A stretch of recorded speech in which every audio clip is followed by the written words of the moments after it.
ஐயா, எத்தனை பேர் எப்படி இருக்கிறீங்க? நல்லா இருக்கிறீங்களா? ஆமேன் சொல்லுவோமா? நல்லா இருப்பீங்கன்னா அந்த ஆமேன் சொல்லுவோமா? ஆமேன். நாங்கள் தேவனுடைய சமூகத்துக்குள்ளாக நாங்கள் களி கூர்ந்து சந்தோஷமாக இருக்க வேண்டியதான ஜனங்கள். ஆமேன் ஆமேன். பாஸ்டர் நிரஞ்சன் வழிநடத்துகிறதான நேரத்தில் ஒரு தொடக்கத்தை அவர் வைத்து விட்டு போனார். நான் பேச இருக்கிறதான வார்த்தை, நாங்கள் அனைவருமாக தேவனுடைய ஆலயமாக இருக்கிறோம். ஆமேன் ஆமேன். ஆவியானவர் எங்கள் எல்லோரோடு கூட அவர் கிரிகை செய்கிறவராக இருக்கிறார். ஆமேன் ஆமேன். சரி, நாங்கள் இந்த கால வேளையில் நாங்கள் தேவனுடைய வார்த்தையை நாங்கள் பார்க்க போகிறோம், நாங்கள் தியானிக்க போகிறோம். அந்த வார்த்தையிலிருந்து சில காரியங்களை நாங்கள் கற்றுக்கொள்ள போகிறோம். வந்திருக்கிறதான ஒவ்வொருவரையும் இயேசுவின் நாமத்தினாலே நான் வரவேற்கிறேன். தேவன் பாராட்டியதான பெரிய கிருபைக்காக நான் நன்றி செலுத்துகிறேன். அதே போல் இந்த இடத்துல நீங்கள் உங்களோட சிந்தையை சொல்லுங்கள், பார்த்து சொல்லுங்கள். இன்றைக்கி நான் தேவனுடைய வார்த்தையை செவி கொடுக்க போகிறேன்னு. உங்களுக்கு வசதியாக இருக்கும், வியாபாரத்துக்கு போயிட்டு கிழமை முழுவதுமாக கஷ்டப்பட்டு நைட்டாகி வந்திருப்பீங்க, அதனால் ரொம்ப டயர்டாக இருப்பீங்க. அதனால் சில வேளையில் வார்த்தையை கேட்கும்போது உங்களுக்கு கஷ்டமாக இருக்கும், வசதியாக இருக்கும். நீங்கள் சொல்லுங்கள், ஆவியானவரே என்னை பலப்படுத்துங்க. உங்களுடைய சிந்தையில் சொல்லுங்கள். நீங்கள் பலவீனப்படுகிறதான நேரத்தில், இந்த வார்த்தையை கேட்க முடியாமல் அசதி நித்திரை வருகிறதான நேரத்தில் சொல்லுங்கள், சிந்தையை பார்த்து சொல்லுங்கள், சிந்தையே இன்று தேவன் என்னை விடுவிக்க போகிறார். நான் அவருடைய வார்த்தைக்கு மாத்திரமே செவி கொடுப்பேன். என் மாமிசம் என்னை ஆவிக்குரிய காரியத்துக்கு தடை செய்ய முடியாது என்று உங்களுடைய சிந்தையோடு நீங்கள் பேசி, நீங்கள் தேவனிடத்தில் உங்களுடைய ஜீவியத்தை அர்ப்பணித்து இந்த இடத்தில் நீங்கள் அமர்ந்திருங்கள். தேவனுடைய சத்தத்தை உங்களுக்கு அப்பொழுது கேட்க முடியும். ஆமென் ஆமென். நல்லது, நாங்கள் எடுத்துக்கொள்வோம். ரோமர் 1 அதிகாரத்தை நாங்கள் எடுத்துக்கொள்வோம். நான் அதிலிருந்து சில வார்த்தைகளை நாங்கள் வாசிக்க போகிறோம். கிறிஸ்தவர்களாகிய நாங்கள் எதற்காக அழைக்கப்பட்டோம், நாங்கள் இப்பொழுது என்ன காரியத்தை செய்து கொண்டு இருக்கிறோம், நாங்கள் எங்களுக்கு செய்ய வேண்டிய ஒரு கடமை இருக்கிறது, நாங்கள் எப்படியாக அந்த காரியத்தை இப்பொழுது செய்து கொண்டு இருக்கிறோம் என்ற காரியத்தை சற்று நாங்கள் ஆராய்ந்து நாங்கள் பார்ப்போம். பவுல் அவருடைய வாழ்க்கையில் செய்ததான தியாகங்களையும் அவர் தேவனுக்கென்று அர்ப்பணித்த சில காரியங்களே நான் பேச போகிறேன். ரோமர் 1 அதிகாரத்தில் 6-7 வசனத்தை வாசிங்க. அவர் சகல ஜாதிகளையும் அவருக்குள் இயேசு கிறிஸ்துவினால் அழைக்கப்பட்டவர்களாகிய உங்களையும் தமது நாமத்து நிமித்தம் விசுவாசத்துக்கு கீழ்ப்படிய பண்ணும் பொருட்டு எங்களுக்கு கிருபையும் அப்போஸ்தல ஊழியத்தையும் அருள செய்திருக்கிறார். ஆமென். இந்த இடத்துல தேவனுடைய வார்த்தை சொல்லப்பட்டிருக்கு. அவர் சகல ஜாதிகளையும் அவருக்குள் இயேசு கிறிஸ்துவினால் அழைக்கப்பட்டவர்களாகிய உங்களையும், ஆமென், எங்களை கர்த்தர் விசேஷமான ஒரு ஊழியத்துக்காக எங்களை அழைத்திருக்கிறார். நான் எங்களுக்கு தெரிந்ததான ஒரு காரியம், அனுதினமும் எங்களோட வேத வார்த்தையில் நீங்கள் கேட்கக்கூடிய காரியம்தான், தேவனுடைய அநாதி திட்டத்துக்குள்ளாக நாங்கள் இருந்தோம். எங்கள் ஒவ்வொருவரையும் இந்த வானத்தையும் பூமியையும் உண்டாக்குற முன்பதாகவே கர்த்தர் எங்களை நினைவு கூர்ந்து அவருடைய திட்டத்தில் நாங்கள் இருந்தவர்களாய் தேவன் எங்கள் மேல் அன்பு கூறினவராய் இருக்கிறார். ஆமென். இந்த இடத்துல சொல்லப்பட்டிருக்கு, சகல ஜாதிகளையும் அவருக்குள் கிறிஸ்துவினால் அழைக்கப்பட்டவர்களாகிய உங்களையும் தமது நாமத்தின் நிமித்தம் விசுவாசத்துக்கு கீழ்ப்படியும் பண்ணும் பொருட்டு உங்களுக்கு கிருபையும் அப்போஸ்தல ஊழியத்தையும் அருள செய்திருக்கிறார். ஆமென். அவருடைய விசுவாச கீழ்ப்படியும் பொருட்டு எங்களுக்கு அவருடைய ஊழியத்தை செய்யும்படியாக கர்த்தர் எங்களை அழைத்திருக்கிறார். இந்த இடத்துல சொல்லப்பட்டிருக்கு, அவர் சகல ஜாதிகளையும் அவருக்குள் இயேசு கிறிஸ்துவினால் அழைக்கப்பட்டவர்களாகிய உங்களையும், அவருடைய நாமத்தை நாங்கள் விசுவாசிக்கிறதான நேரத்தில் நாங்கள் அவருடைய வார்த்தையை கேட்ட பொழுது நாங்கள் ரட்சிக்கப்பட்டவர்களாக இருக்கிறோம். அவருடைய சுவிசேஷ சத்தமானது எங்கள் காதில் விழுந்த போது நாங்கள் தேவனை ஏற்றுக்கொண்டோம், இயேசு கிறிஸ்துவை ஏற்றுக்கொண்டோம். அந்த விசுவாசத்துக்கு கீழ்ப்படிந்தது நிமித்தமாக நாங்கள் இன்று தேவனுடைய சமூகத்துக்குள்ளாக இருக்கிறோம். ஆமே, நாங்கள் விசுவாசித்தோம், தேவனுடைய வார்த்தையை விசுவாசித்தோம், இயேசு கிறிஸ்துவை விசுவாசித்தோம். எங்கள் அனைவருமாய் விசுவாசித்து நாங்கள் தேவனுடைய பிள்ளையாக ஏற்றுக்கொள்ளப்பட்ட எங்கள் அனைவரையுமாக இயேசு கிறிஸ்து அவருடைய சுவிசேஷ ஊழியத்துக்கென்று அவர் எங்களை பிரித்து எடுத்திருக்கிறார். ஆமே. நாங்கள் 1 பேதுரு புத்தகத்தை திருப்பிக் கொள்வோம். 1 பேதுரு 2 அதிகாரத்தில் 9 வசனத்தை நாங்கள் வாசிப்போம்.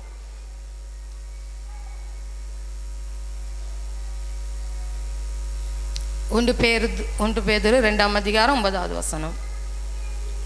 நீங்களோ உங்களை அந்தகாரத்தினின்று தம்முடைய ஆச்சரியமான ஒளியினிடத்திற்கு வரவழைத்தவருடைய புண்ணியங்களை அறிவிக்கும் படிக்கு தெரிந்து கொள்ளப்பட்ட சந்ததியாயும் ராஜரீகமான ஆசாரிய கூட்டமாயும் பரிசுத்த சாதியாயும் அவருக்கு சொந்தமான ஜனமுமாயும் இருக்கிறீர்கள். எனக்கு அன்பான ஜனங்களே, இந்த வார்த்தை எங்களுக்கு தெரிந்ததான ஒரு வார்த்தையாக இருக்கிறது. நீங்களோ உங்களை அந்தகாரத்தில் இருந்து தம்முடைய ஆச்சரியமான ஒளியினிடத்துக்கு வரவழைத்தவருடைய புண்ணியங்களை அறிவிக்கும்படியாக தெரிந்து கொள்ளப்பட்ட சந்ததியாக இருக்கிறோம். ஆமென். அந்தகாரத்தில் இருளில் வாழ்ந்ததான எங்களை கர்த்தர் அவருடைய ராஜ்யத்துக்குள்ளாக தெரிந்து அழைத்தும் இருக்கிறார். அப்படியாக அழைத்ததான தேவன் அவருடைய புண்ணியங்களை அறிவிக்கும்படியாக அவர் எங்களுக்கு இந்த ஊழியத்தை கொடுத்திருக்கிறார். ஆமே. இங்கு ஊழியக்காரவர்கள் என்று வித்தியாசம் இல்லை. எல்லா சகல ஜனங்களை, நாங்கள் முதல் வாசித்த வசனத்தை நீங்கள் பார்க்கிறீங்க, சகல ஜாதியையும் சகல ஜனங்களையும் கிறிஸ்துவுக்குள்ளாய் தெரிந்து கொண்ட ஒவ்வொருவரையும் அவருடைய ஆசாரிய ஊழியத்துக்காக தேவன் அழைத்திருக்கிறார். ஆமே. இந்த இடத்துல நீங்க பாருங்க, அவருடைய புண்ணியங்களை அறிவிக்கும்படியாக தெரிந்து கொள்ளப்பட்ட சந்ததியுமாய் ராஜரீக ஆசாரியருமாய் பரிசுத்த ஜாதியுமாய் அவருக்கு சொந்த ஜனமுமாய் இருக்கிறோம். ஆமே. எங்களை விசேஷமான ஒளிக்கு கர்த்தர் எங்களை அந்தகாரத்திலிருந்து விசேஷமான ஒளிக்கு அழைத்திருக்கிறார். நாங்கள் பார்க்கிறோம் யோவான் 1:9 அந்த ஒளியானவர் யார்? இயேசு கிறிஸ்துவாய் இருக்கிறார். உலகத்தில் வந்து எந்த மனித இனையும் பிரகாசிக்கிற ஜீவ ஒளி அவர் இயேசு கிறிஸ்துவாய் இருக்கிறார். ஆமென். உலகத்துக்கு வருகிற தேவனுடைய வார்த்தை சுவிசேஷமானது உலகத்துக்கு வருகிறதான நேரத்தில், ஒரு மனிதனிடத்தில் செல்லுகிறதான நேரத்தில் அந்த மனிதனுடைய இருள் நீங்கி அவன் அங்கு தேவனுடைய வெளிச்சத்தை, ஆச்சரியமான வெளிச்சத்தை அவன் பெற்றுக்கொள்ளுகிறான். ஆமென். அப்ப நாங்கள் எல்லாருமே தேவனுடைய ஆச்சரியமான ஒளியை பெற்றுக்கொண்டவர்களும் அந்த வெளிச்சத்தில் நாங்கள் நடக்கிறவர்களுமா இருக்கிறோம். ஆமென். அந்தகாரம் இருள் சூழ்ந்திருந்தது.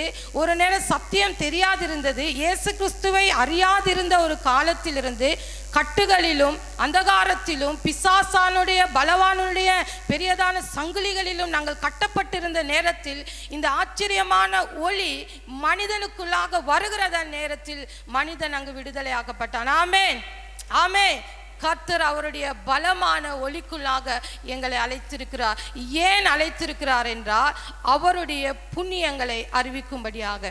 இதை நாங்கள் அனைவருமாக ஏற்றுக்கொள்ள வேண்டும். ஏனென்றால் சிலர் இதை நாங்கள் செய்கிறோம், சிலர் இதை நாங்கள் செய்யாமல் இந்த வார்த்தைக்கு நாங்கள் செவி கொடுக்காமல் போகிறோம். ஏனென்றால் சிலர் இந்த தேவனுடைய மகத்துவமான அழைப்பை, தேவனுடைய ஆச்சரியமான வெளிச்சத்தை, அவர் எங்களுக்கு கொடுத்ததான பெருமதியான வாழ்க்கை குறித்ததான ஒரு ஒரு ஒரு ஒரு பெருமதி அவர்களுக்கு புரியாததினாலே, தேவனுடைய பலமான சத்தியம் அவர்களுக்கு விளங்காதது நிமித்தமாக அவர்கள் அந்த புண்ணியங்களை அறிவிக்க மறுக்கிறார்கள்.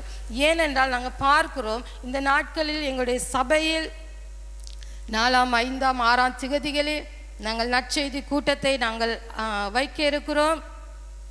அதற்காக நாங்கள் பிரயாசப்படுகிறோம், நாங்கள் ஜெபிக்கிறோம். எங்களுடைய சபைகளுக்கு நாங்கள் வார்த்தைகளை சொல்லி அவர்களை பலப்படுத்தி நாங்கள் அவர்களை வீதி வீதியாக நகரங்களுக்கு கிராமங்களுக்கு அனுப்புகிறோம். கர்த்தருடைய இந்த நற்செய்தியை, இந்த ஆச்சரியமான ஒளியை அவர்களுக்கு பிரகாசிக்கும்படியாக சொல்லும்படியாக நற்செய்தி தாளை அவர்களிடத்தில் கொடுத்து நாங்கள் அனுப்புகிறோம். ஏனென்றால் பிரியமானவர்களே, எங்கள் எல்லாருக்கும் கொடுக்கப்பட்டதான பொறுப்பாக இருக்கிறது. ஆமே. எங்கள் எல்லாருக்கும் இதிலிருந்து யாருக்குமே தப்பி செல்ல முடியாது. எனக்கு இல்லை, இந்த சுவிசேஷ ஊழியம் அவங்க விசேஷ அழைப்புள்ளவர்களுக்கு மாத்திரம் என்று சொல்ல முடியாது. ஏனென்றால் கர்த்தருடைய வார்த்தை சொல்லப்படுகிறது, சகல ஜாதிகளை போய் அவர் சீசரிடத்தில் சொல்லுகிறார், சகல ஜாதிகளை நீங்கள் சீசராக்குங்கள் என்று சொல்லுகிறார். அப்ப எல்லா ஜனங்களுமே சீசரானவர்கள். எல்லா ஜனங்களுக்கும் அந்த பொறுப்பு கொடுக்கப்பட்டிருக்கிறது. எல்லா ஜனக்கும் தேவனுடைய வெளிச்சத்தை, புண்ணியத்தை அறிவிக்கிறதான பொறுப்பு, கடமை அவர்கள் மேல் விழுந்திருக்கிறது. ஆமே.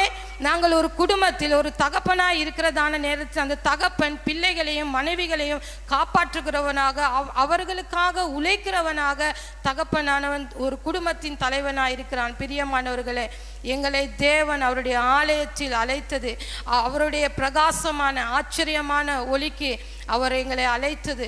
எங்களால் இந்த உலகத்தில் யாராலுமே எங்களை மீட்டு கொள்ள முடியாத ஒரு நிலைமையில் நாங்கள் இருந்தோம். எங்களுக்கு மீட்பு கொடுக்க இந்த உலகத்தில் யாராலுமே முடியாது.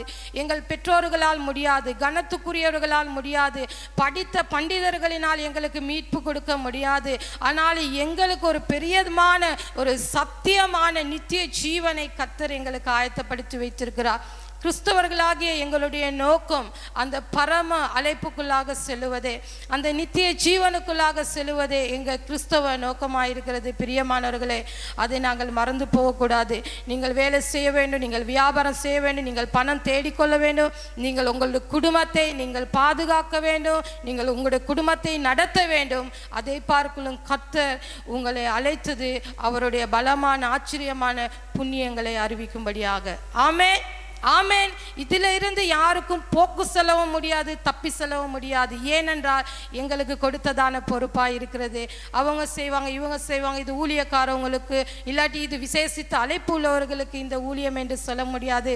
இந்த நாட்களில் நாங்கள் சபையாக கர்த்தருடைய புண்ணியங்களை அறிவிக்கும்படியாக நீங்கள் பெற்றுக்கொண்டதான பலமான சாட்சி, உங்களோட வாழ்க்கையில் நீங்கள் பெற்றுக்கொண்ட, நீங்கள் கடந்து வந்ததான மகத்துவமான வழிகளை, அந்த புண்ணியங்களை, அந்த சாட்சிகளை தூசியிலிருந்து, புழுதியிலிருந்து, குப்பையிலிருந்து எங்களை தூக்கி உயர்த்தி அந்த தேவனுடைய புண்ணியங்களை அறிவிக்கிற காலமாக இருக்கிறது. ஆமே, நாங்கள் ஒன்று சேருவோம், ஒரு சபையாக நாங்கள் ஒருமனப்படுவோம். எல்லாருக்கும் கர்த்தருடைய ஒருமனம் வருகிறதான நேரத்தில் நாங்கள் அனைவருமாக கை கோர்த்து கொள்வோமா இருந்தால் எங்களுக்கு முடியும் இந்த குருநாகல பிரதேசத்தை கர்த்தருக்குள்ளாக கொண்டு வருவதற்கு. ஆமே, ஆமே. ஒற்றுமை, ஒருமனம் அவசியமாக இருக்கிறது. அதற்காக நீங்கள் வேலை செய்வது அவசியமாக இருக்கிறது. அதற்காக நீங்கள் உங்களை அர்ப்பணிக்க வேண்டியதா இருக்கிறது. நீங்கள் சில சிரமங்களையும் சில கஷ்டங்களையும் தேவனுக்காக நீங்கள் பாட அனுபவிக்க வேண்டியதா இருக்கிறது. ஏனென்றால் எங்கள் மேல் விழுந்த கடமையா இருக்கிறது. விசேஷமாக எங்களுடைய சபையில் கர்த்தர் அப்படியாக ஒரு பெரியதான ஒரு தரிசனத்தை கொடுத்திருக்கிறார். ஆமென், ஆமென். சில சபைகளில் இந்த தரிசனைகளை அவர்களை விட்டு விடுவார்கள், ஏன்னா கடினமான தரிசனம், இதை செய்ய முடியாது என்று. ஆனால் இந்த தரிசனங்களை வருட காலங்களாக நாங்கள் வருடத்தில் 2 முறை இந்த சுவிசேஷ நற்செய்தி ஆராதனையை நாங்கள் நடத்துகிறோம். பிரியமானவர்களே, நீங்கள் கர்த்தருடைய புண்ணியங்களை அறிவிக்கும்படியாக உங்களோட வாழ்க்கையில் நீங்கள் பெற்றுக்கொண்டதான, நீங்கள் அந்த காலத்தில் இருந்து நீங்கள் எப்படி தேவனுடைய பலமான காரியத்தை பெற்றுக்கொண்டீர்கள் என்று நீங்கள் தேவனுடைய புண்ணியங்களை அறிவிப்பதற்கு எங்களை தேவன் அழைத்திருக்கிறபடியால் யாருக்கும் சாக்கு போக்கு சொல்லுவதற்கு இடமில்லை.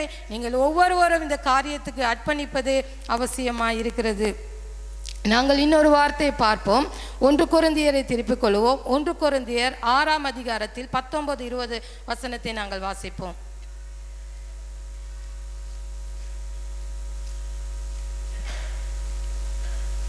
உங்கள் சரீரமானது நீங்கள் தேவனாலே பெற்றும் உங்களில் தங்கியும் இருக்கிற பரிசுத்த ஆவியினுடைய ஆலயமாயிருக்கிறது என்றும் நீங்கள் உங்களுடையவர்கள் என்றும் அறியீர்களா? கிரயத்துக்கு கொல்லப்பட்டீர்களே, ஆகையால் தேவனுக்கு உடையவர்களாகிய உங்கள் சரீரத்தினாலும் உங்கள் ஆவியினாலும் தேவனை மகிமைப்படுத்துங்கள். பாருங்க, நான் அதுதான் சொன்னேன். பாஸ்டர் நிரஞ்சன் லீட் பண்ணும் போது இந்த வார்த்தையை ஆரம்பிக்கும் போதே அவர் சொன்னார், எல்லா ஆலயமும் ஒன்றாய் கூடி வந்திருக்கிறது என்றாமே.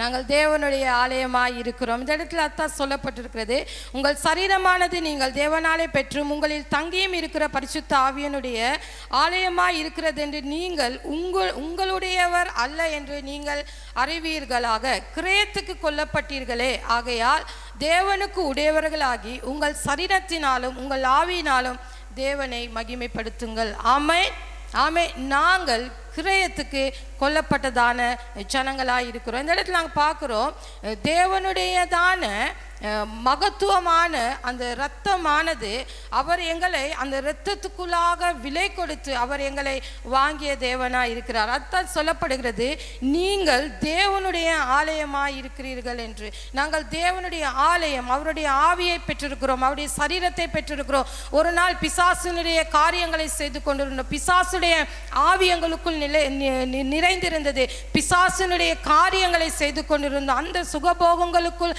அந்த பாவ பாவ கிரிகைகளுக்குள்ளாக எங்களுடைய சிந்தை, எங்களுடைய பயணம் சென்று கொண்டிருந்தது. ஆனாலும் பிரியமானவர்களே, இன்று கர்த்தர் என்று உங்களுக்குள் வாசம் செய்தாரோ, என்று நீங்கள் தேவனை விசுவாசித்தீர்களோ, என்று நீங்கள் தேவனுடைய வார்த்தைக்கு கீழ்ப்படிந்து அந்த விசுவாசத்துக்குள்ளாக நீங்கள் வந்தீர்களோ, அன்றிலிருந்து நீங்கள் தேவனுடைய ஆலயமாய் இருக்கிறீர்கள். ஆமென். உங்களுடைய சரீரமானது அது தேவனுக்கு சொந்தமாய் இருக்கிறது. உங்களுடைய சரீரத்தில் ஆவியானவர் கிரிகை செய்கிறவராய் இருக்கிறார். இந்த வார்த்தை உங்களுக்கு தெரிந்ததான ஒரு வார்த்தை. ஆனாலும் மறுபடியும் நான் உற்சாகப்படுத்த விரும்புகிறேன். நான் மறுபடியும் இதை நினைப்பூட்ட விரும்புகிறேன். இந்த ஆவிக்குள்ளாக நீங்கள் இந்த சத்தியத்தை புரிந்தவர்களாக நீங்கள் தேவனுடைய செய்தியை எடுத்து செல்வது அவசியம் இருக்கிறது. பிரியமானவர்களே, இந்த இடத்தில் சொல்லப்படுகிறது, நாங்கள் கிரயத்துக்காக நாங்கள் கொல்லப்பட்டவர்கள். அன்று பவுல் வாழ்ந்ததான காலகட்டத்தில் எஜமானன் சுவாமி என்று என்ன செய்வான் என்றால், தன்னுடைய வேலைக்காரனை அங்கு பணம் கொடுத்து அடிமையாக அவன் வாங்கி கொள்வான். தன்னுடைய எஜமானன் ஆனவன் தனக்கு வேலை செய்கிறதான வேலைக்காரனை அவன் அங்கு பணம் கொடுத்து தனக்கு அடிமையாக வாங்கி கொள்ளுகிறான். ஏனென்றால் அடிமையானவனுக்கு அவனுடைய விருப்பு வெறுப்புகளை அவனுக்கு செய்ய முடியாது. ஏனென்றால் முழு தொகையும் அங்கு எஜமானன் கொடுத்து அவனை அடிமையாக எஜமானுடைய வேலைகளை செய்யும்படியாக அங்கு எஜமானன் அந்த நாட்களில் வேலைக்காரனை தெரிந்து கொள்ளுகிறான். பிரியமானவர்களே, நாங்கள் தேவனுடைய அடிமைகளாய் இருக்கிறோம். ஆனாலும் எங்களை கர்த்தர் அடிமையாய் பார்ப்பதில்லை. அவருடைய பிள்ளையாக அவருடைய விலை உயர்ந்த இரத்தத்தினாலே அவருடைய ஜீவனை கொடுத்து எங்களை மீட்டுக்கொண்ட தேவனாய் இருக்கிறார். அவருடைய ஜீவன், அவனுடைய இரத்தம், எங்களுடைய அந்த விலை மதிக்க முடியாத இரத்தத்தினாலே கிரயத்துக்காக நாங்கள் கொல்லப்பட்டவர்களாய் இருக்கிறோம். ஆமென். ஆமே. நாங்கள் அது நிமித்தமாக தேவனுடையதான பலமான சத்தியத்தை நாங்கள் அறிந்தவர்களாய் நாங்கள் கர்த்தருக்குள்ளாக நாங்கள் களி கூர்ந்து அவருடைய நற்செய்தியை நாங்கள் வெளியில் கொண்டு செல்வது அவசியமாக இருக்கிறது. நாங்கள் பார்ப்போம், ரோமர் 1வது அதிகாரம் 1வது வசனத்தை நாங்கள் திருப்பி கொண்டு நாங்கள் பார்க்க போகிறோம். பவுலுடைய வாழ்க்கையில் பவுல் செய்ததான சில காரியங்களை, பவுல் அநேக காரியங்களை அவர் செய்திருக்கிறார். எல்லா காரியங்களையும் எங்களுக்கு அங்கு பேச முடியாது. உங்களுக்கு தெரியும், பவுல் என்று சொல்லும் போதே சுவிசேஷத்துக்காக அழைக்கப்பட்டதான ஒரு விசேஷ நபராய் இருக்கிறார். ஆமென். அவருடைய வாழ்க்கையில் அவர் கர்த்தரை கண்ட பிறகு, இயேசு கிறிஸ்துவை கண்ட பிறகு, அவர் அந்தகாரம் நீங்கி அவருடைய கண்களுக்கு ஆச்சரியமான ஒளி கிடைத்த பிறகு இந்த பவுல் என்ன செய்கிறார்? அவருடைய அடையாளத்தை அவர் சரியாக அவர் புரிந்து கொள்ளுகிறார். ஆமென். அவருடைய அடையாளம், நான் எப்படியாப்பட்டவர், நான் எதற்காக இந்த உலகத்துக்கு கர்த்தர் என்னை அழைத்தார், தாயின் கருவில் உருவாக்கும் முன்னே கர்த்தர் எதற்காக என்னை பேர் சொல்லி அழைத்தார் என்று இவ்வளவு காலமாக செய்த காரியங்களை அவன் ஒதுக்கிவிட்டு அவனுடைய உகந்த காரியங்களை, திறமைகளையும் பண்டிதமான காரியங்களையும் அவன் விட்டுவிட்டு அவன் கிறிஸ்துவுக்காக பாடுபடும்படியாக சுவிசேஷத்துக்காக தன்னை அர்ப்பணித்ததான ஒரு நபர் தான் இந்த பவுலா இருக்கிறார். உங்களுக்கு பவுலை குறித்து தெரிய. பிரியமானவர்களை, நாங்கள் வாசிப்போம் 1வது அதிகாரத்தில் 1வது வசனத்தை நாங்கள் வாசிப்போம். இயேசு கிறிஸ்துவின் ஊழியக்காரனும் அப்போஸ்தலனாகும்படி அழைக்கப்பட்டவனும் தேவனுடைய சுவிசேஷத்திற்காக பிரித்தெடுக்கப்பட்டவனுமாகிய பவுல். இந்த இடத்துல பவுல் சொல்லுகிறார், அவருடைய அடையாளத்தை அவர் சரியாக புரிந்து கொண்டிருக்கிறார். இயேசு கிறிஸ்துவின் ஊழியக்காரனும் அப்போஸ்தலனாகும்படி அழைக்கப்பட்டவனும் தேவனுடைய சுவிசேஷத்துக்காக பிரிக்கெடுக்கப்பட்டவனுமாகிய பவுல். அவர் அழகாக தெளிவாக ரோமருக்கு எழுதுகிறதான நிருபத்தில் எழுதுகிறாரு, நான் கிறிஸ்துவுக்காக சுவிசேஷத்துக்காக பிரிக்கப்பட்டதான நபர் என்று. ஆமென். நீங்கள் பக்கத்தில் இருக்கிறவர்களை பார்த்து சொல்லுங்கள், நான் கிறிஸ்துவுக்காக சுவிசேஷத்துக்காக பிரிக்கப்பட்ட நபர் என்று. ஆமென். எல்லாரும் சொல்லுங்க, நீங்க மறுபடியுமாக சொல்லுங்க, நாங்கள் எல்லாரும் பிரித்தெடுக்கப்பட்டவர்கள். பவுலுக்கு மாத்திரமல்ல, உங்களையும் என்னையும் கர்த்தர் அதற்காகவே ஆசாரியர்களாய் அவருடைய சந்ததியாய் தெரிந்து கொண்டார். ஆமென். நீங்கள் மறுபடியும் பார்த்து சொல்லுங்கள், எங்களை தேவன் கிறிஸ்துவுக்காக அவருடைய சுவிசேஷத்துக்காக எங்களை பிரித்து கொள்ளப்பட்டார் என்று. நாங்கள் பார்க்கிறோம், கர்த்தருடைய அந்த ஆச்சரியமான ஒளிக்கு பவுலானவன் தன்னை அர்ப்பணிக்கிறார். அவர் அர்ப்பணித்து அவர் சொல்லுகிறார், தன்னுடைய வாழ்நாள் முழுதுமாக அவருடைய ஜீவியத்தின் அவர் வாழ்ந்ததான கர்த்தரை அறிவதற்கு முன்பதாக அவர் வாழ்ந்ததான சந்தோஷமான அல்லது ஒரு அதிகாரமுடைய ஒரு அதிபதியான வாழ்க்கை அவனுக்கு இருக்கவில்லை. பிரியமானவர்களே, பவுல் கர்த்தர் இயேசு கிறிஸ்துவை ஏற்றுக்கொண்ட பிறகு அவர் கர்த்தருக்கென்று பாடு அனுபவிக்கும்படியாக, சுவிசேஷத்துக்கென்று பாடு அனுபவிக்கும்படியாக தன்னை இயேசு கிறிஸ்துவுக்காக அர்ப்பணித்ததான நபர். கடைசியாக அவர் சுவிசேஷத்துக்காக, ஊழியத்துக்காகவே அவர் மரித்து போகிறவராய் இருக்கிறார்.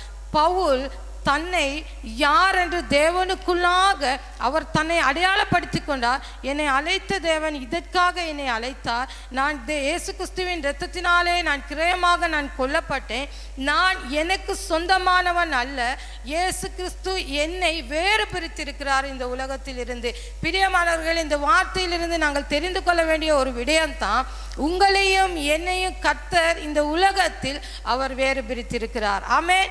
அவர் எங்களை வேறு பிரித்து எடுத்திருக்கிறார். நாங்கள் உலகத்தில் வாழ்ந்தாலும் அவருடைய புண்ணியங்களை அறிவிக்கும்படியாக, அவருடைய செய்திகளை நாங்கள் சொல்லும்படியாக, நாங்கள் சில பாடுகளையும் சில உபத்திரவங்களையும் சில காரியங்களையும் இயேசு கிறிஸ்துக்காக தாங்கி கொண்டு நாங்கள் செல்வது அவசியமாக இருக்கிறது.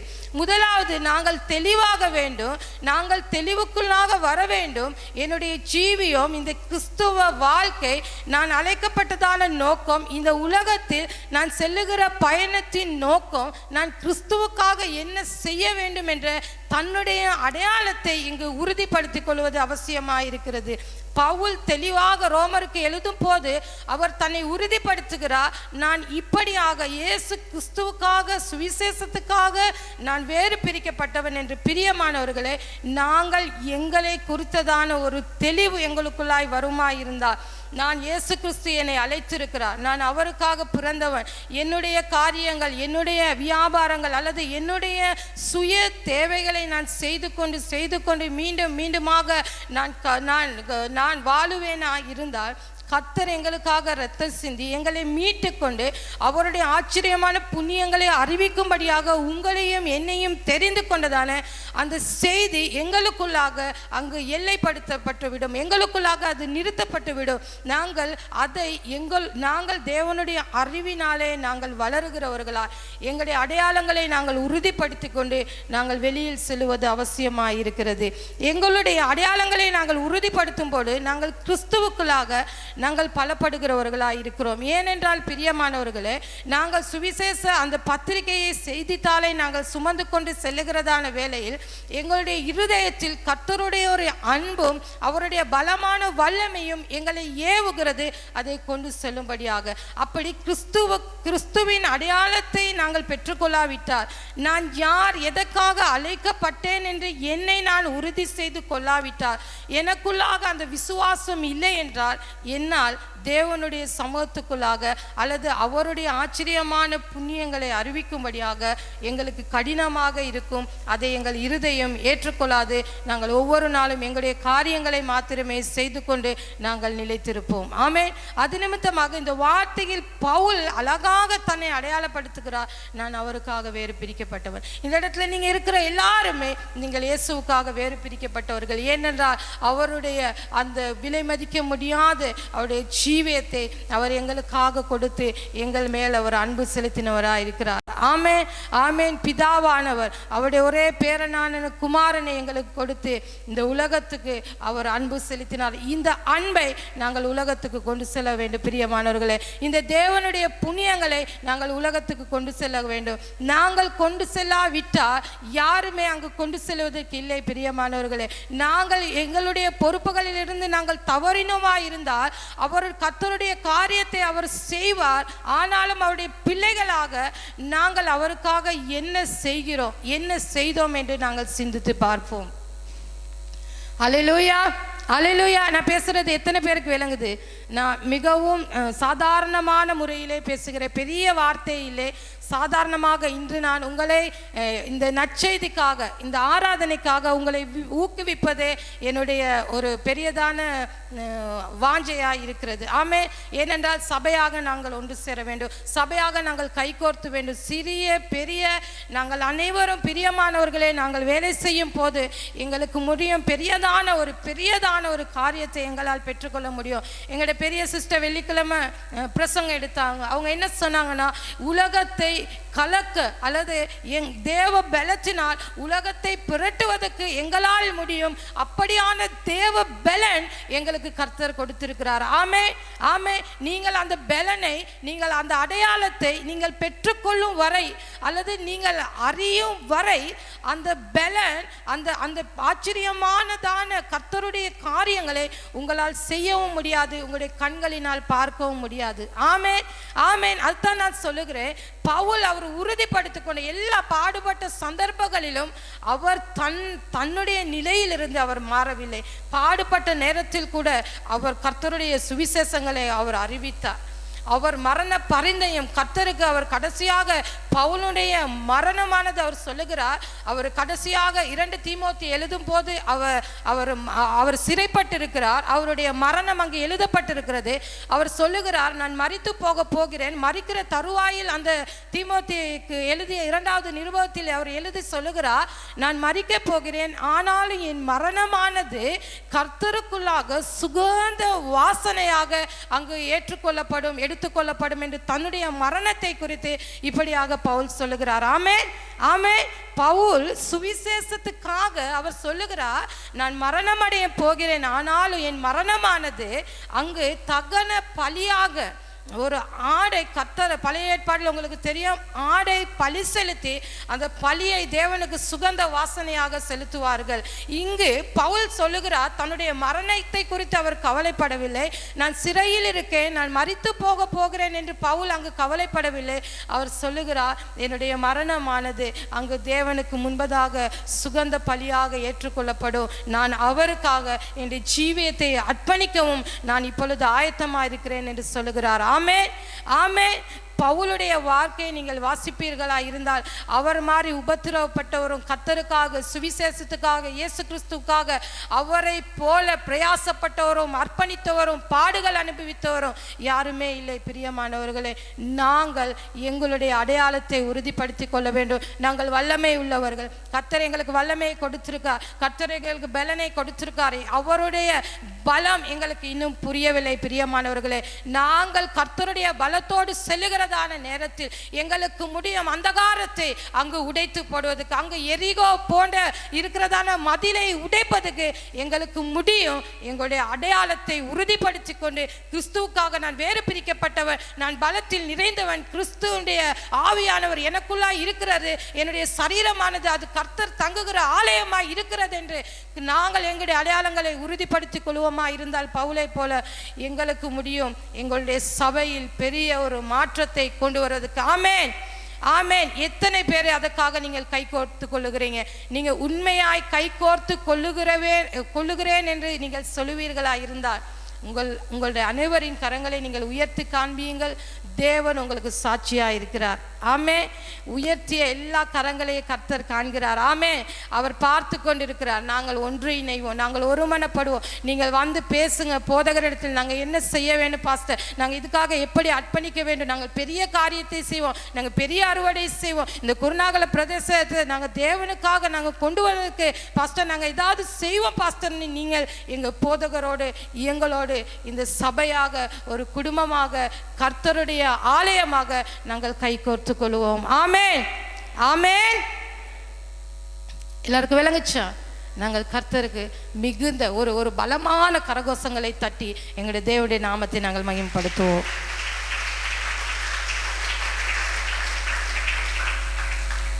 பிரியமானவர்களே, நாங்கள் சுவிசேஷம் சொல்லுவதற்கு நாங்கள் பயப்பட தேவையில்லை. ஏனென்றால் கிறிஸ்துவின் சுவிசேஷமானது பலமாய் ரூபிக்கப்பட்டிருக்கிறது. ஆமென். இயேசு கிறிஸ்துவை சொல்லுவதற்கு நாங்கள் பயப்பட தேவையில்லை. ஏனென்றால் அவருடைய சுவிசேஷம், அவருடைய மரணம் அவர் தேவனுடைய புத்திரன் என்று அங்கு பலமாய் ரூபிக்கப்பட்டுள்ளது. அந்த வசனத்தை நாங்கள் வாசிப்போம். நீங்கள் வாசிங்க. ரோமர் 1வது அதிகாரத்தில் 5வது வசனத்தை வாசிங்கள். மாம்சத்தின்படி தாவீதின் சந்ததியில் பிறந்தவரும் பரிசுத்தமுள்ள ஆவியின்படி தேவனுடைய சுதன் என்று மரித்தோரிலிருந்து உயிர்த்தெழுந்ததினாலே பலமாய் ரூபிக்கப்பட்ட தேவகுமாரனுமாயிருக்கிறார். ஆமென், ஆமென். மாமிசத்தின்படி தாவீதின் சந்ததியில் பிறந்தவரும் பரிசுத்தமுள்ள ஆவியின்படி தேவனுடைய சுதன் என்றும் மரித்தோரிலிருந்து உயிர் தெழுந்ததினாலே பலமாய் ரூபிக்கப்பட்டிருக்கிறார். ஆமென். எங்களுடைய இயேசு கிறிஸ்து எப்படியாக அவர் ரூபிக்கப்பட்டிருக்கிறார்?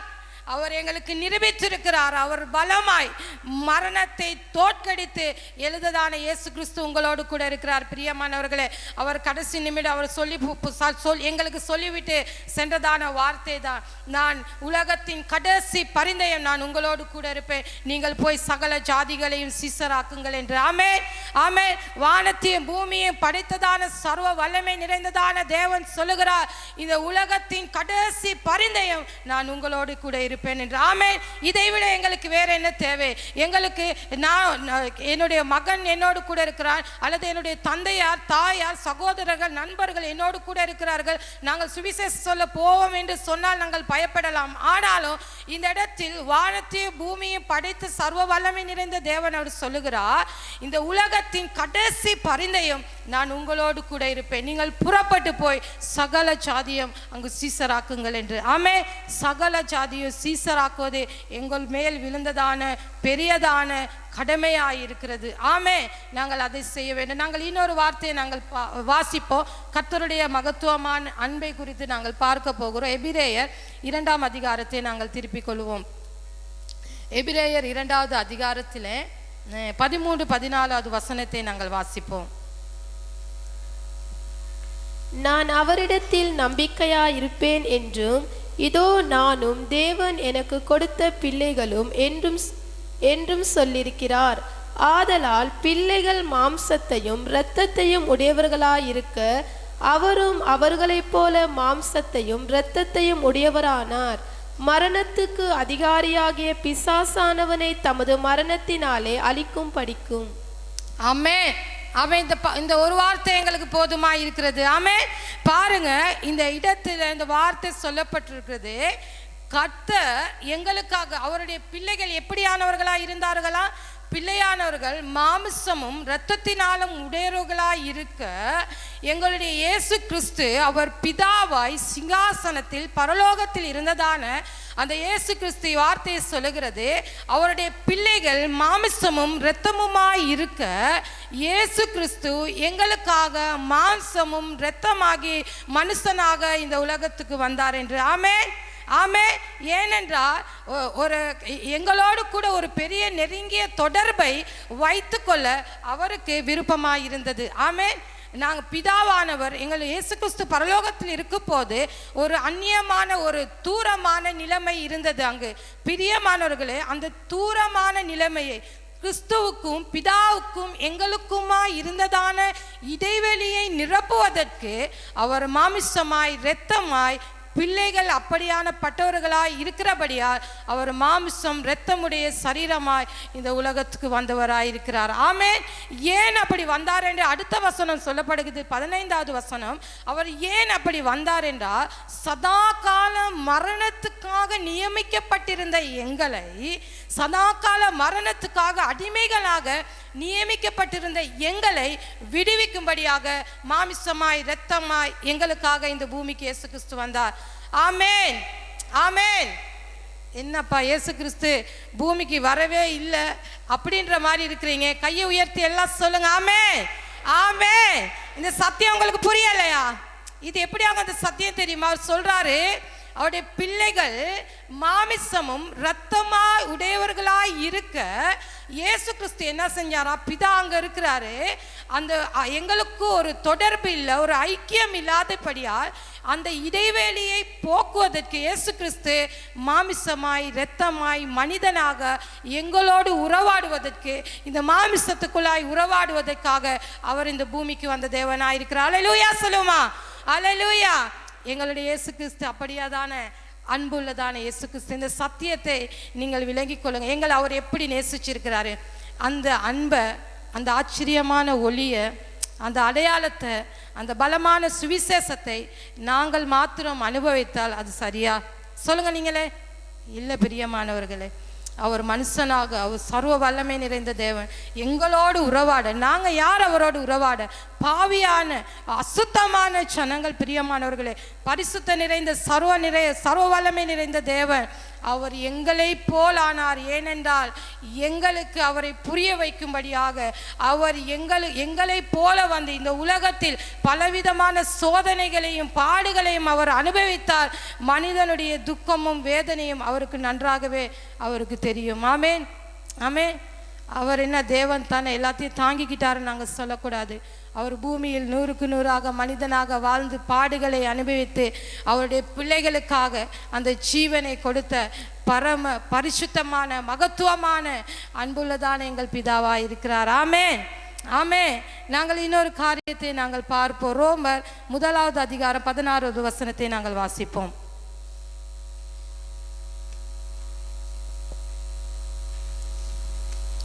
கிறிஸ்துவின் சுவிசேஷத்தை குறித்து நான் வெட்கப்படேன்.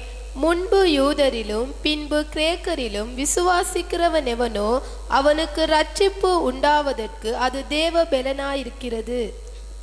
பவுல் இன்னொரு வார்த்தையை சொல்லுகிறார்.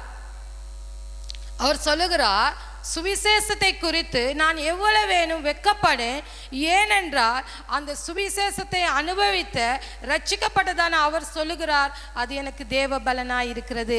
சுவிசேஷத்தை விசுவாசிக்கிறவர்களுக்கு அது தேவ பலனாய் இருக்கிறது. எங்களுடைய இயேசு கிறிஸ்துவை இந்த உலகத்தில் யார் ஏற்றுக்கொள்ளுகிறார்களோ அவர்களுக்கு அது தேவ பலனாய் இருக்கிறது. ஆமென், ஆமென். இல்லப்பா, சத்தமா சொல்லணும் இதை விட. ஆமென், ஆமென். அவரை விசுவாசிக்கிறவர்களுக்கு அவருடைய சுவிசேஷம் தேவ பலனாய் இருக்கிறது. அல்லேலூயா, அல்லேலூயா. உற்சாகமா இருங்க. கர்த்தருடைய ஆலயத்தில் இருக்கிறீங்க. ஆமென். அவருடைய பலமான சமூகத்துல, அவருடைய ஆச்சரியமான ஒளிக்குள்ள நீங்க இருக்கிற ஜனங்கள் சோர்ந்து போகக்கூடாது. அதான் நான் முதல்ல சொன்னேன், உங்க சிந்தைகிட்ட நீங்க பேசுங்க. இல்ல, நான் சோர்ந்து போக மாட்டேன், நான் அசதியா இருக்க மாட்டேன், கர்த்தருடைய வார்த்தையை நான் கேட்பேன்னு சொல்லி. ஆமென், ஆமென். பவுல் சொல்லுகிறார், நாங்கள் சில நேரங்களில் கர்த்தருடைய வார்த்தையை சொல்லுவதற்கு வெட்கப்படுகிறோம். ஆமென். வெட்கம், பயம் எல்லாம் எங்ககிட்ட இருக்கு. ஆனாலும் எங்களுடைய வெட்கத்தையும் அவமானத்தையும் பயத்தையும் போக்குவதற்கே அவர் சிலுவையில் ஜீவனை தந்த தேவனாக இருக்கிறார். பவுலுடைய அடையாளத்தை அவர் பாருங்க, எவ்வளவு அழகா அவர் தெரிந்து கொண்டிருக்கிறாருன்னு. நான் வெட்கப்பட மாட்டேன். அவர் இருந்ததான அவர் ஒரு மதிப்புக்குரியதான நிலைமையில் இருந்ததான நபர். அவர் சவுலா இருக்கும்போது, அவர் யூதரா இருக்கும்போது கிறிஸ்தவ ஜனங்களை சபையில் துன்புறுத்தியவர், கொலை செய்வதற்கு தேட போனதான ஒரு நபர், அதிகாரத்தில் இருந்ததான சவுல் சொல்லுகிறார், கிறிஸ்தவர்களை துன்புறுத்தியதான சவுல் சொல்லுகிறார், நான் கிறிஸ்துவின் சுவிசேஷத்தை குறித்து நான் எவ்வளவு வேணும் நான் வெட்கப்பட மாட்டேன், ஏனென்றால் அது எனக்கு தேவ பலமாய் இருக்கிறது என்று. ஆமென். இந்த இடத்தில் உங்களை நீங்கள் யாருக்காவது பெரியவங்களுக்கு அதிகாரத்தில் உள்ளவங்களுக்கு சொல்லுவதற்கு, இல்லாட்டி நான் போயிட்டு எப்படி கிறிஸ்துவை நான் சொல்லுவேன், பார்க்குறவங்க என்ன பைத்தியக்காரன் சொல்லுவாங்களே நீங்கள் நினைக்கக்கூடாது. இங்கே பவுல், அதிகாரமுடைய பவுலே சொல்கிறாரு, கிறிஸ்துவின் சுவிசேஷத்தை குறித்து நான் எவ்வளவு வேணும் வெட்கப்பட மாட்டேன் என்று. ஆமென், ஆமென். சில நேரங்கள் எங்களுக்கு வெட்க வரும், சில நேரங்கள் எங்களுக்கு பயங்கள் வரும். நாங்கள் அதிகாரமாக இருக்கிறவர்களிடத்தில் நாங்கள் போயிட்டு சொல்ல மாட்டோம்.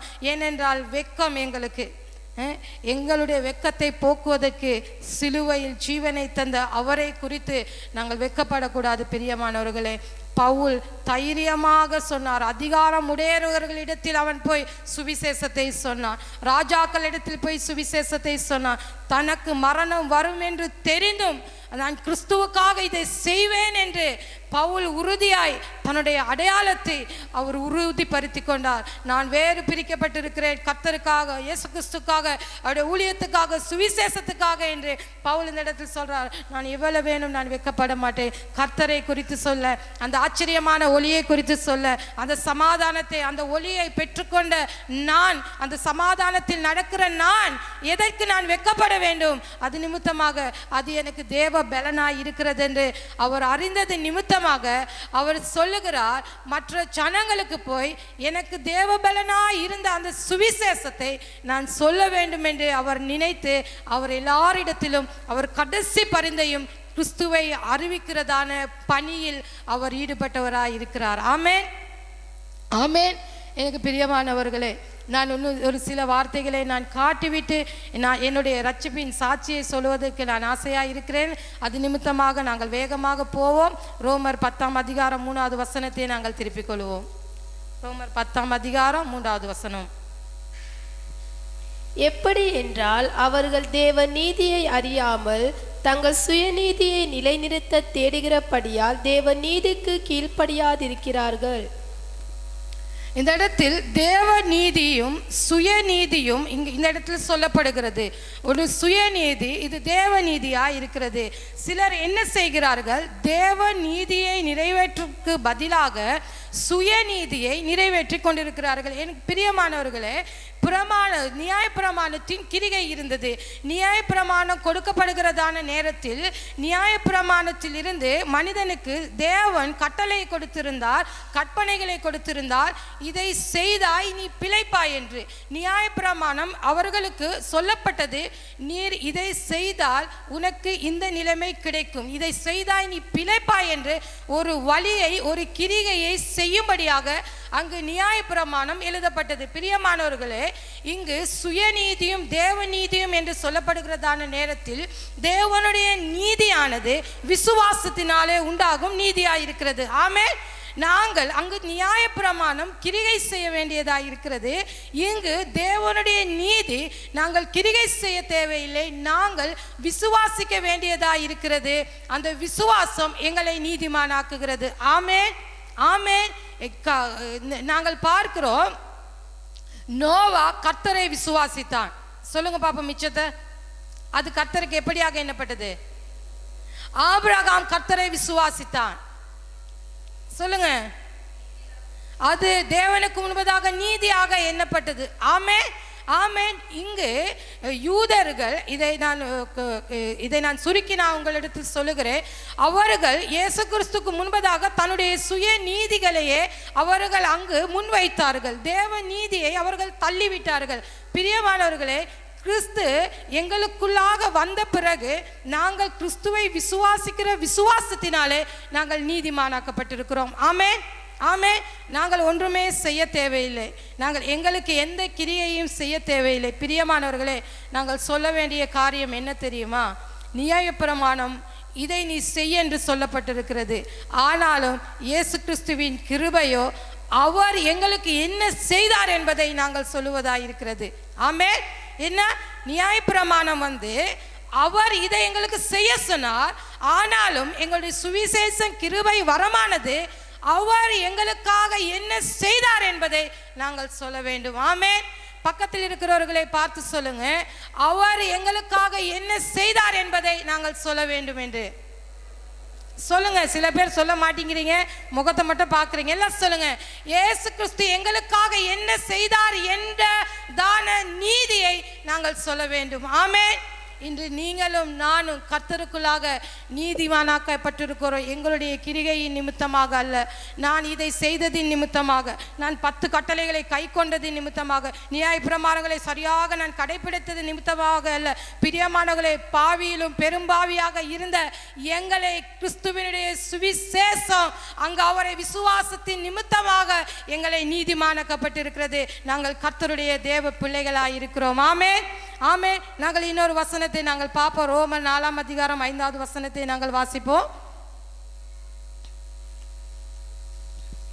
ஒருவன் கிரியை செய்யாமல் பாவியை நீதிமான்கள் ஆக்குகிறவரிடத்தில் விசுவாசம் வைக்கிறவனாயிருந்தால் அவனுடைய விசுவாசமே அவனுக்கு நீதியாக எண்ணப்படும்.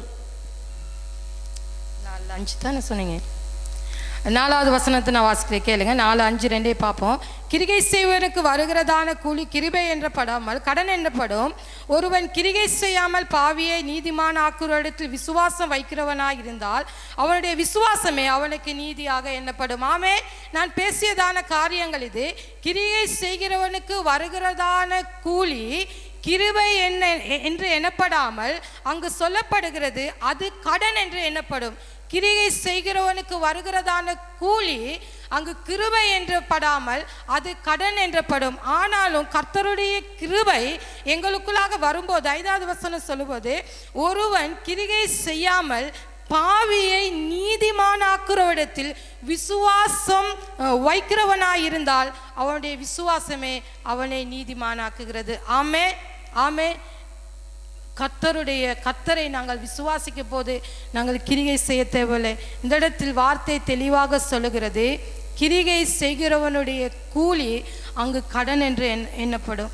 ஆனாலும் நாங்கள் இந்த இடத்தில் தேவனுடைய பலமான வார்த்தையை பார்ப்போமா இருந்தால், ஒரு கிரிகையுமே இல்லாமல் தேவனை நாங்கள் விசுவாசிப்போமா இருந்தால் அந்த விசுவாசம் எங்களை நீதிமானாக்குகிறது. ஆமென் ஆமென். பிரியமானவர்களே, நாங்கள் இந்த சத்தியத்தை நாங்கள் சொல்லுவது அவசியமாக இருக்கிறது. ஏனென்றால் அநேக ஜனங்கள் இந்த சத்தியம் தெரியாமல் இருக்கிறார்கள். அவர்கள் கர்த்தரை விசுவாசிக்கிறதான நேரத்தில் அவர்களும் எங்களைப் போல அவருடைய பிள்ளையாவார்கள், அவருடைய ராஜ்யத்துக்குள்ளாக கொண்டு வரப்படுவார்கள், நீதிமானாக்கப்படுவார்கள். எங்களுக்கு கொடுத்ததான இந்த பெரியதான கடமையை நாங்கள் செய்கிறதான நேரத்தில் தேவனுடைய வார்த்தை சொல்லப்பட்டிருக்கிறது, முதலாவது தேவனுடைய ராஜ்யத்தையும் நீதியையும் தேடுங்கள், அப்பொழுது இவைகள் எல்லாம் உங்களுக்கு கூட கொடுக்கப்படும் என்று. ஆமென் ஆமென். நீங்க கவலைப்பட தேவையில்லை. நான் போயிட்டேன்னா இந்த பிஸ்னஸ் உடைஞ்சு போயிடும், நான் போயிட்டா இந்த பொருளாதாரம் கஷ்டப்பட்டு போயிடும், எனக்கு இந்த மாதிரி சூழ்நிலை இருக்கு, என்னுடைய சூழ்நிலை கர்த்தருக்கு தெரியுமே, அதனால என் ஆண்டவர் மன்னிச்சிருவாரு அப்படின்னு நாங்கள் சாக்கு போக்கு சொல்லி தப்பித்து கொள்ள முடியாது. உங்கள் மேல் விழுந்ததான கடமையை நீங்கள் சரியாக செய்ய வேண்டும். என் பிரியமானவர்களே, அவருடைய சுவிசேஷத்தை நாங்கள் சுமந்து செல்வது அவசியமாய் இருக்கிறது. ஏனென்றால் இலவசமாய் எந்த கிரிகையும் செய்யாமல் அவருடைய சுவிசேஷத்தின் மூலமாக ஒரே ஒரு காரியம், அவரை விசுவாசித்தோம், எங்களுடைய இருதயத்தில் எங்களுடைய நாவுகள் அறிக்கை செய்தது, நாங்கள் தேவனுடைய பிள்ளைகளாகணும், நீதிமான்கள் ஆக்கப்பட்டோம், பாவத்துக்கும் பரிசுத்தத்துக்கும் எந்த சம்பந்தமே இல்லை, எந்த விதத்திலுமே சம்பந்தப்படுத்த முடியாத பாவத்தையும் பரிசுத்தத்தையும் என் இயேசு கிறிஸ்துவின் இரத்தத்தினாலே அங்கு ஒப்புரவாக்கி எங்களை நீதிமானாக்கி இருக்கிறார். ஆமென் ஆமென். இந்த உலகத்தில் நீங்க எந்த நல்ல கிரியை செஞ்சாலும் நீங்க நீதிமானாக்க முடியாது. ஏனென்றால் தேவனுடைய நீதி வேறு, சுயநீதி வேறா இருக்கிறது. ஆமென். எங்களுடைய நீதி தேவனுடைய நீதி ஆக்க முடியாது. எங்களுடைய நீதி வேறு, தேவனுடைய நீதி வேறா இருக்கிறது. அவருடைய சத்தியத்தை விசுவாசிக்கிற நீங்கள், அவருடைய சத்தியத்தில் நிலைத்திருக்கிற நீங்கள், அவருடைய சத்தியத்தின் ஆசீர்வாதத்தை அனுபவிக்கிற நீங்கள், இதுவரை உங்களை நடத்தி உங்களை சுமந்து வந்ததான பலமான காரியத்தை கிரியைகளை செய்த அந்த தேவனுடைய சத்தியத்தை பிரியமானவர்களே நீங்கள் கொண்டு செல்லுங்கள். நீங்கள் மௌனமாய் இருந்தால் வேறு இடத்தில் அது புறப்படும். ஆனாலும் அந்த ஆசீர்வாதத்தை நீங்கள் பெற்றுக்கொள்ள மாட்டீங்க. பிரியமானவர்களே, கர்த்தருடைய வார்த்தை அதுதான் சொல்லுறது, முதலாவது தேவனுடைய ராஜ்யத்தை தேடுங்க, நீதியை தேடுங்க, இவைகள் எல்லாம் உலகத்துக்கு வேண்டிய உங்களுடைய தேவைகள், உங்களுடைய காரியங்கள் சகலத்தையும் கர்த்தர் சொல்லுகிறார். அவர் பொருத்தனை செய்திருக்கிறார், சகலவற்றையும் நான் தருவேன் என்று. ஆமென். அவர் மனிதன் அல்ல மனம் மாறுவதற்கு, அவர் வாக்குத்தத்தம் பண்ணதை அவர் செய்வார். ஆமென். இது தேவனுடைய வார்த்தையில் இருந்தே சொன்னேன். முதலாவது கர்த்தருடைய நீதியை தேடுங்கள், அவருடைய ராஜ்யத்தின் காரியங்கள் செய்யுங்கள். எங்களுடைய எல்லா காரியங்களையும் நீங்கள் உண்மையாய் அர்ப்பணிப்பீர்களாய் இருந்தால் உங்களுடைய காரியம் சந்திக்கப்படும். ஆமென் ஆமென். பிரியமானவர்களே, ஒரு கொஞ்ச நேரம் இருக்கு, நான் என்னுடைய சாட்சியை சொல்வதற்கு நான் ஆசைப்படுகிறேன். ஏனென்றால் நான் ஒரு கிறிஸ்தவ குடும்பத்தில் பிறந்தவள் தான். ஆனாலும் நான் எங்கிலிகன் சபையில் தான் நான் வளர்க்கப்பட்டேன். ஆனாலும் என்னுடைய சபை எங்கிலிகன் சபையாக இருந்தாலும் கிறிஸ்துவுக்குள்ளாக வார்த்தைக்குள்ளாக நாங்கள் வளர்க்கப்படாத ஒரு குடும்பம். ஏனென்றால் நான் என்னுடைய தாத்தா பாட்டி வீட்டில் இருந்து தான் என்னுடைய படிப்பை நான் மேற்கொண்டேன். 10ஆம் ஆண்டு 11ஆம் ஆண்டு அந்த மேற்கொண்ட நேரத்தில் அவர்கள் இந்து மதத்தினராக இருந்தார்கள். ஆனபடியினால் எனக்கு இந்து மதம் மிகவும் பிடித்திருந்தது. அவருடைய கலாச்சாரங்கள், அவருடைய வாழ்க்கை முறைமைகள் எனக்கு பிடித்திருந்தபடியினால் நான் இந்து முறைமையைத்தான் நான் பின்பற்றினேன். அந்த கலாச்சாரங்களுக்கு எனக்கு விருப்பம். அந்த கோவிலுக்கு நான் போயிருக்கேன், இந்து முறைமையின் படி நான் உடுத்தி நான் வாழ்ந்திருக்கிறேன். மிகவும் அதை நேசித்ததான ஒரு நபராய் நான் இருந்தேன். பிரியமானவர்களே, என்னுடைய பள்ளி படிப்பை முடித்துவிட்டு நான் வீட்டுக்கு வருகிறதான நேரத்தில் என் குடும்பத்தில் என்னுடைய மாமாத்தான் முதலாவது ரட்சிக்கப்பட்டார். அவர் ரட்சிக்கப்பட்டு எங்களுக்கு சுவிசேஷத்தை கொண்டு வருகிற நேரத்தில் நாங்கள் அதை ஏற்றுக்கொள்ளவில்லை. ஆனாலும் பிரியமானவர்களே, ஒரு நாள் வந்தது, கர்த்தர் என்னை அழைத்த ஒரு நாள் வந்தது. எங்களுடைய நாங்கள் இருக்கிற பிரதேசத்தில் ஒரு பெரியதான சுவிசேஷ கூட்டம் நடத்தப்பட்டது. ஏன் இதை நாங்கள் சொல்லுகிறேன் என்றால் உங்களுக்கு இது பிரயோஜனமாக இருக்கும் என்றபடியால், ஒரு சுவிசேஷம் கூட்டம் நடக்கும் முன்பதாக, ஒரு கிழமைக்கு முன்பதாக இப்படியான செய்தி தாள்கள் எங்களுக்கு வந்து கிடைக்கும் போது ஒரு பெரிய கிரவுண்டில் அதை ஆயத்தப்படுத்தியிருந்தாங்க. அப்போ நான் போயிருந்தேன். எனக்கு சரியாக 19 வயது. நான் அந்த கூட்டத்தில் கலந்து கொள்ளுகிறதான நேரத்தில், நான் போயிருக்கிறதான நேரத்தில் அவர்கள் முதலாவது பாடல் படிக்கிறதான நேரத்தில் என்னுடைய சரீரத்துக்குள்ளாக ஒரு காரியம் நடந்ததை நான் அனுபவித்தேன். அப்படி என்றால் ஃபாதர் பெர்க்மண்ட ஒரு பாடல் அந்த நேரத்தில் துன்பமா துயரமா அது தண்ணீர் பட்ட உடை போன்றதம்மா என்ற ஒரு பாஸ்டர் இந்த பாடலை அவர் கிட்டார் ப்ளே பண்ணி கொண்டு அவர் படித்து கொண்டிருக்கும் போது அந்த பாடல் என்னுடைய இருதயத்துக்கு மிகவும் ஒரு ஆறுதலாக இருந்தது. பிரியமானவர்களே, கூட்டம் முடிந்து செய்தியை சொல்லிவிட்டு அவர்கள் சென்று விட்டார்கள். எந்த செய்தியும் என்னுடைய ஞாபகத்தில் இருக்கவில்லை. இந்த பாடல் என்னுடைய ஞாபகத்தில் இருந்தது. பிரியமானவர்களே, அவர்கள் அந்த செய்தித்தாளை கொடுத்துட்டு போனது நிமித்தம் அதை தேடி நான் போயிருந்தேன். நாங்கள் என்ன பார்ப்போம் என்பதற்காக நான் போனேன். அந்த பாடலுக்கூடாக என்னுடைய ஜீவியத்தில் அந்த கிழமை முழுதுமாக என்னமோ செய்து கொண்டிருந்தது. அவர்கள் அறிவித்தார்கள், இப்படியான ஞாயிற்றுக்கிழமை நாங்கள் இந்த இடத்தில் ஒரு ஆராதனை ஆரம்பிக்க போகிறோம், நீங்கள் வாருங்கள் என்று. அந்த இடத்தில் நான் செல்லுகிறதான நேரத்தில் அவருடைய பாடலை கேட்பதற்கு நான் ஆசையாய் போனேன். பிரியமானவர்களே, ஆனாலும் அந்த இடத்தில் இருந்து என்னுடைய பாவக்கட்டுகளிலிருந்து கர்த்தர் விடுதலையை கொடுத்ததை நான் கண்டேன். என்னுடைய பெரியதான பாரமும் கட்டும், என்னுடையதான சில கிரியைகள் செய்கைகள் சிந்தை பேச்சுகள் மாறியதை அந்த இடத்தில் ஒரு பெரியதான தேவ பலனை நான் கண்டேன். ஏனென்றால் அந்த இடத்தில் அந்த பாடலுக்கூடாக அவர்கள் நமஸ்கரிப்புக்கூடாக கிறிஸ்துவே தேவன் என்று அவர்கள் சொன்ன செய்தியில் என் இருதய ஆழத்தில் நான் விசுவாசித்தேன். அந்த செய்தி போகும்போது நான் விசுவாசிக்கப்பட்ட பிறகு அது எனக்கு பெரியதான ஒரு தேவ பலமாய் மாறியது. அதற்கு பிறகு என் வீடுகளில் நான் பாடுகள் பட்டேன். நான் ரட்சிக்கப்பட்ட பிறகு என் வீட்டில் உள்ளவர்களை விருப்பமில்லை. என் தந்தையார் முதலாவது நான் சபைக்கு போயிட்டு வரும்போது எனக்கு நன்றாக என்னை அடித்தார். செம்மனை அடி வாங்கியிருக்கிறேன். நான் மட்டும்தான். அதனால் எங்கள் அப்பா ஒரு பிஸ்னஸ்மேன், நல்லா பணம் இருந்ததான ஒரு கௌரவமான மனிதன் அந்த பிரதேசத்தில். அதனால் எங்கள் அப்பாவுக்கு விருப்பம் இல்லை. ஏனென்றால் ஆராதனை செய்ய நாங்கள் கூடுறதான ஒரு இடம் ஒரு சின்ன கிரைச்சோன்னு, அது ஒரு பார்க்குறதுக்கு ஒழுங்கான ஒரு இடம் இல்லை. எங்கள் அப்பா கொஞ்சம் அந்த எங்கிலிகன் சபைக்கு போகிறவங்கனால கௌரவத்துக்குரியவர்கள், அந்த பெருமை ஆணவம் அவருக்கு இருந்தது. அது நிமித்தம் அவர் எனக்கு விருப்பம் இல்லை. ஆனாலும் அவர் வியாபாரத்துக்கு போன நேரத்தில் அவருக்கு களவுத்தனமாக நான் போய் ஆராதனைகளில் நான் ஈடுபட்டிருக்கிறேன். நான் அந்த ஆராதனையிலிருந்து ஜெபிச்சிருக்கிறேன். ஆண்டவரே, என்னை ரட்சித்து கொண்டது எனக்காக நீங்கள் ரத்த சிந்தினது உண்மையாக இருந்த ஆண்டவரே, எங்கள் வீட்டில் உள்ளவங்க ரட்சிக்கப்படணும் என்று. பிரியமானவர்களே, எனக்கூடாக முழு குடும்பமும் இந்த ரட்சிப்புக்குள்ளாக இருக்கிறது. ஆமென், ஆமென். என் குடும்பத்தில் என் மூத்த சகோதரி ஊழியம் செய்கிறார், என் தாயார் ஊழியம் செய்கிறார். என் எல்லாமே ரட்சிக்கப்பட்ட குடும்பம். என் தாயார் தான் என்னோட முதலாவது என்னோட சப்போர்ட்டுக்காக வந்தார். அவர் ரட்சிக்கப்பட்டார். எங்கள் அப்பாவுக்கு தெரியாமல் நானும் எங்கள் அம்மாவும் போயிட்டு ஞானஸ்தானமும் எடுத்தோம். அல்லேலூயா, அல்லேலூயா. முழு குடும்பத்தையும் கர்த்தர் ரட்சித்து கொண்டார். அந்த பிரதேசத்தில் ஒரு சாட்சியாக எங்களை ஆண்டவர் உயர்த்தினார். அநேக காரியங்கள் அதுக்கு பிறகு எனக்கு நிறைய சாட்சிகள் இருக்கு, நான் சொல்லவில்லை. இந்த ரட்சிப்பின் சாட்சியம் மட்டும் ஏன் நான் உங்களுக்கு விசேஷமாக சொல்லுகிறேன் என்றால், எங்களுக்கு கிடைக்கப்பட்டதான ஒரு துண்டு செய்தித்தாள், அது நிமித்தமாக அந்த சுவிசேஷ கூட்டத்துக்கு நான் சென்றேன். அந்த இடத்துக்கு செல்லும் போது ஆவியானவர் என்னை தொட்டதை நான் உணர்ந்தேன். இப்பொழுதும் நான் நினைக்கும் போது அந்த கர்த்தருடைய கிரியை, அந்த இடத்தில் தேவனுடைய பலன் எனக்கு கிடைத்தது நன்றாக புரிகிறது. ஆமே, நீங்களும் பிரியமானவர்களே அப்படியாக ஜனங்களுக்கு போய் செய்திகளை சொல்லுங்க. செய்தித்தாளை கொண்டு போயிட்டு நீங்கள் மற்றவர்களுக்கு கொடுங்க. கர்த்தர் அதிநிமித்தமாக உங்களை ஆசீர்வதிப்பார். நீங்கள் கொடுக்கிற செய்தித்தாளுக்குள்ளாக அநேக தலைவர்கள், அநேக ஊழியர்கள், இந்த உலகத்தை புரட்டுகிற அநேக சுவிசேஷ ஊழியர்கள், பவுலை போன்றவர்கள் எழும்புவதற்கு வாய்ப்பு இருக்கிறது. அதற்கு உங்களையே கர்த்தர் வைத்திருக்கிறார். நீங்களே அதுக்கு தகுதி உள்ளவர்கள். ஆமென், ஆமே. நல்லது. நான் மிகுதியான பகுதியை போதகரிடத்தில் நான் கொடுக்கிறேன். நீங்கள் கர்த்தருக்குள்ளாக பவுலை போல உங்களுடைய ஜீவியத்தை நீங்கள் அர்ப்பணியுங்கள். அவருக்காக அர்ப்பணியுங்கள். எங்களை அழைத்தது, அவருடைய இரத்தத்தை கொடுத்தது, அவருடைய பிள்ளைகளாக நாங்கள் தெரிந்து கொள்ளப்பட்டது, எங்களுக்காக அவர் மாம்சமும் இரத்தமும் உள்ளவராக இந்த பூமிக்கு வந்தது எங்களை மீட்டு கொள்ளவே, எங்களுக்கு அவருடைய பலமான நற்செய்தியை புண்ணியங்களை அறிவிக்கும்படியாகவே.